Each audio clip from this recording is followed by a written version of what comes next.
Hi there, I'm Nancy from Black Sheep Knitting in Needham, Massachusetts. If you like our videos, be sure to subscribe. And Robin just reminded me, this is our 98th episode.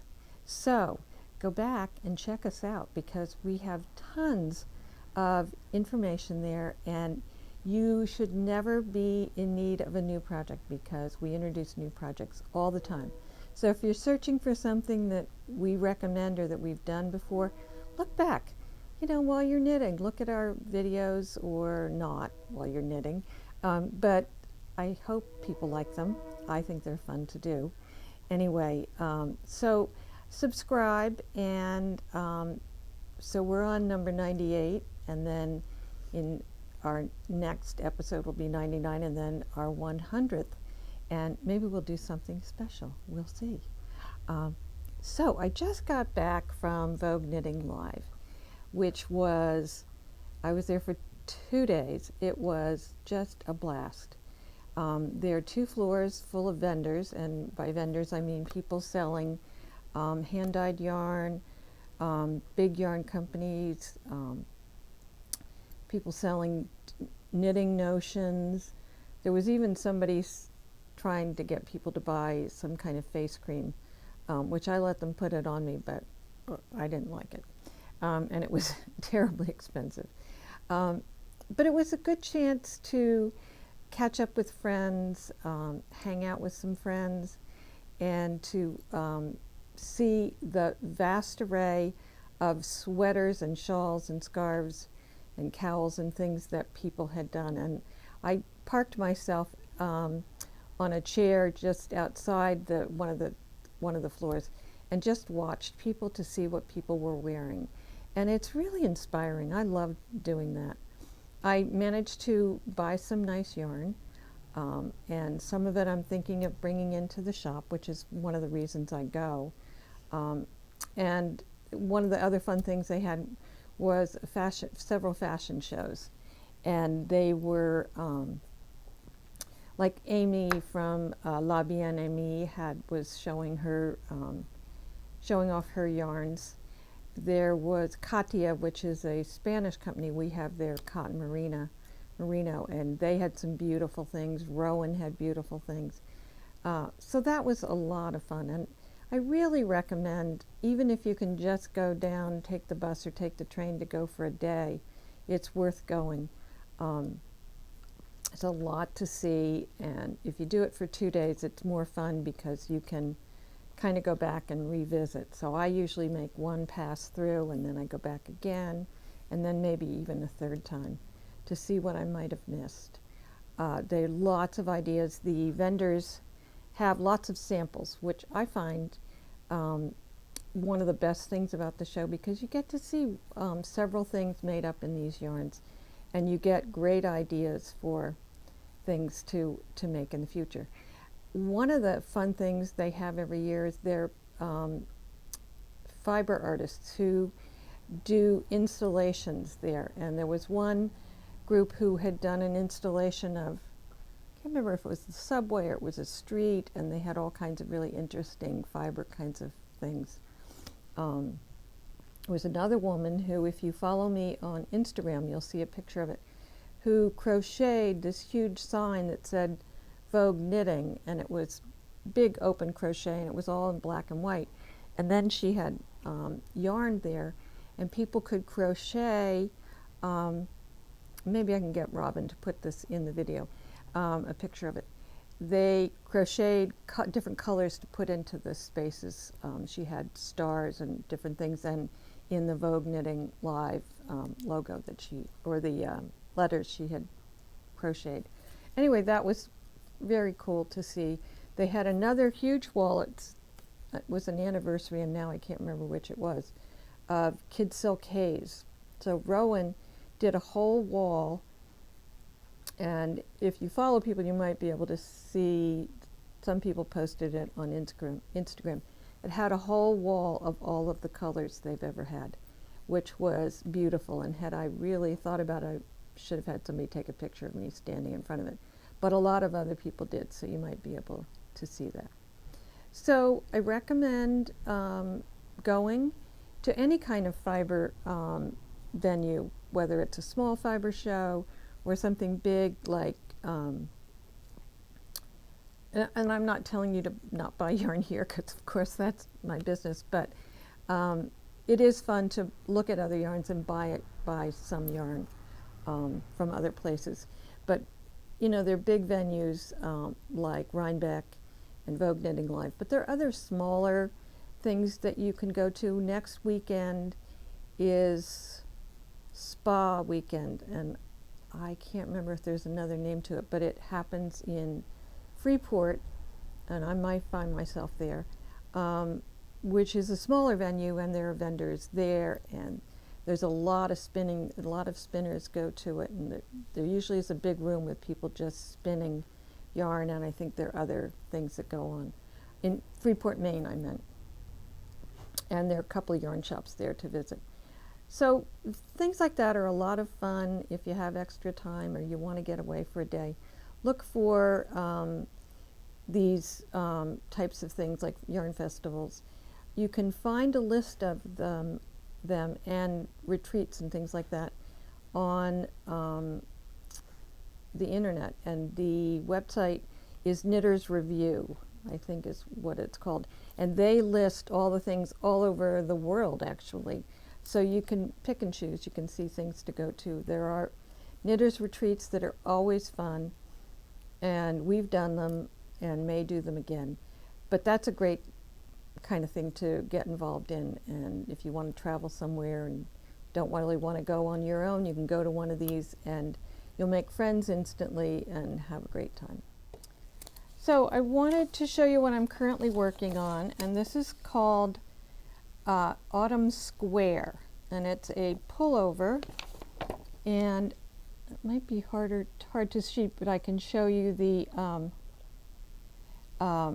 Robin says she'll put up a picture of it, but it's by a designer that I love called Hinterm Stein, and I have no idea if Hinterm is her first name. I just don't know.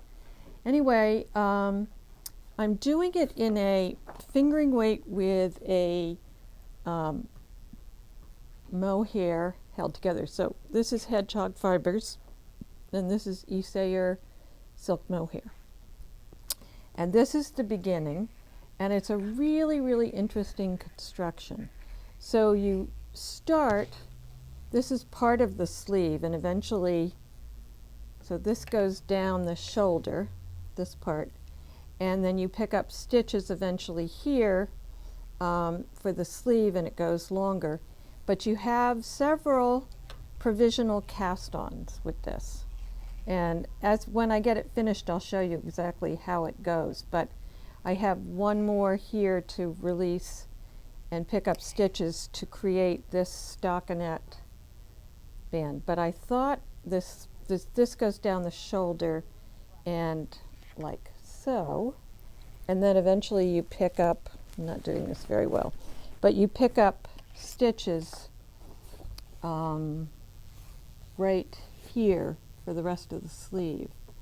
But I thought I would show you how to do, I may have shown this before, but it always bears repeating, a provisional cast-on. And what a provisional cast-on does is you use a piece of scrap yarn, and you can see it here, and it allows you to have live stitches, which means when I get ready to work these stitches, because I have to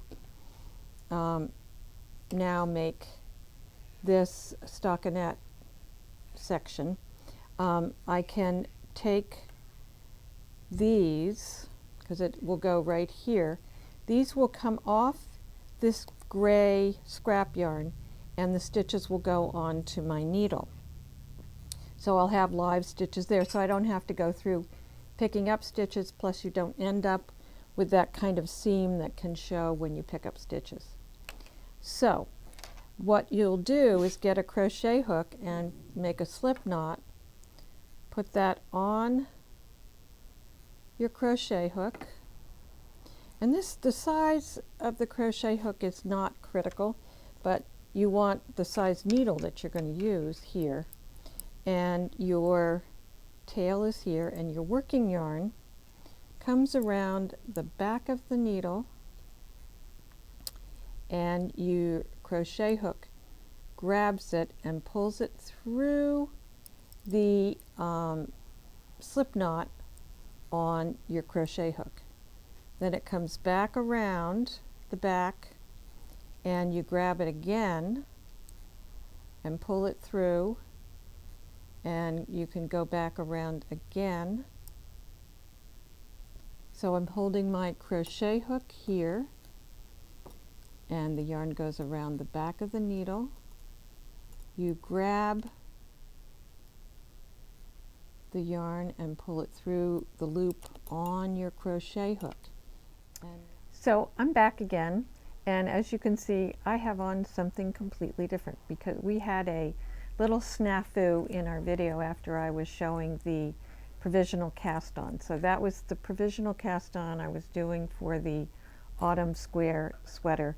And if people want more information about that, ask us on our YouTube channel, and we can maybe do something a little bit more involved. But so I just wanted to tell you what I'm wearing because it's the next day and I've changed. But this is the Horology sweater, which we've shown before.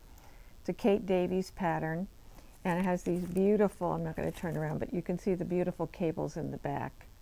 And we did it with one skein of a plain hedgehog fingering weight and a skein of the Isair mohair, which is the same thing I'm doing with the autumn square. So I liked how this felt so much that I'm doing another one. So you may want to try it. It's a beautiful cardigan, and it's nice and warm, although it's a warm day, but it's chilly in here. Lastly, I wanted to show you, we're going to start showing you new yarns that have come in. And this is a yarn from Marisol, and I think it's called Chichi. And these come from, oh my gosh, I'm going to say, are they from Peru or Uruguay? It is Peru. Peru. The combination is, I'm not going to tell you all the colors, I'll just show them to you. But it's alpaca, linen, viscose, and micro tweed. So it's a tweed.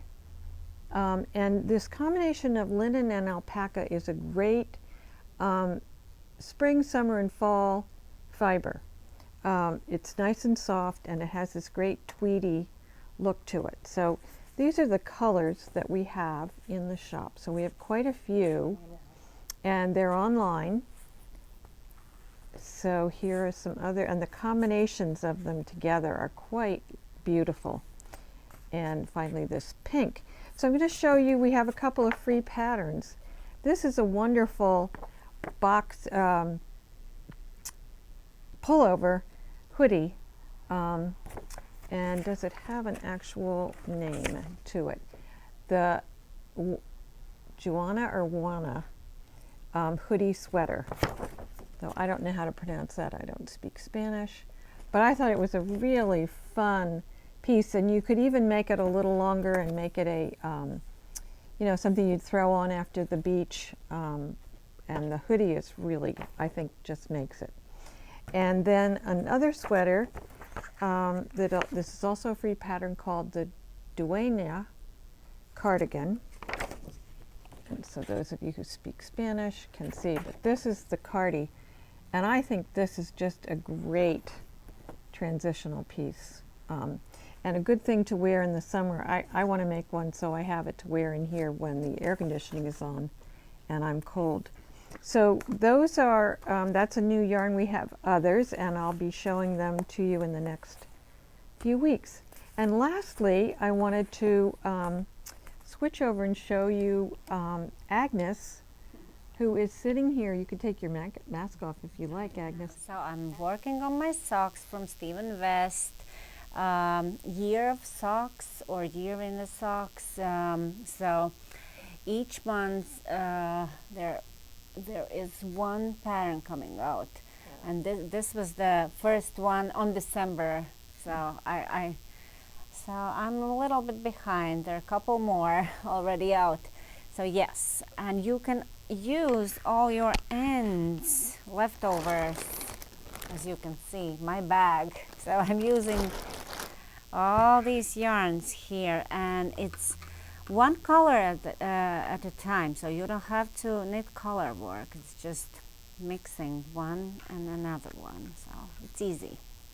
What do you call that? Is there a name for that pattern, that kind of pattern? There is a name, and I actually have it here. So this one is painting brick socks. Oh, that's right. Oh That's yes, right. you can see it's very it's gorgeous. So he uses colors. Yeah. And also, I have some happy news. Look at these, so cute. They have new dyed in a wool spin cycle yarn here in the shop, and there are more colors and more colors coming, I heard. Okay. So, but I fell in love with Wipe Check. BSK fibers together, I think it's gorgeous. It's going to be sweater, summer sweater. The other colors? Okay, the other colors are, this one is Pop Click. This is Mississippi Marsala. I don't think we have had this before. We have, it just looks different. Oh, really? So on this one we have had, it's burning sensation, but look how orange it is. Usually it's more brown, Yeah. gray or brown, but this is, yeah, looks like new, absolutely. Yeah, so come and check in the store. We have plenty of colors to play. Yes. Great. Thanks, Agnes. Thank you. We have more spin cycle, and I just got notified today that we're getting more. So it should be, once they invoice me, it comes within a few days. So check us out late next week. We'll have more. And the other exciting news is that we're getting Farmer's Daughters yarns in. And that should come very soon because I think they just invoiced me. So we'll have some exciting, fun fingering weight yarns coming in. So that's it for today. It's we're now on Friday. It's kind of dreary but very warm here, and I think it's going to get a little bit cooler over the weekend. So that will inspire us all to knit. One quick thing today that it just came up, and it comes up every day. You should get in the habit of saving the labels from your yarn.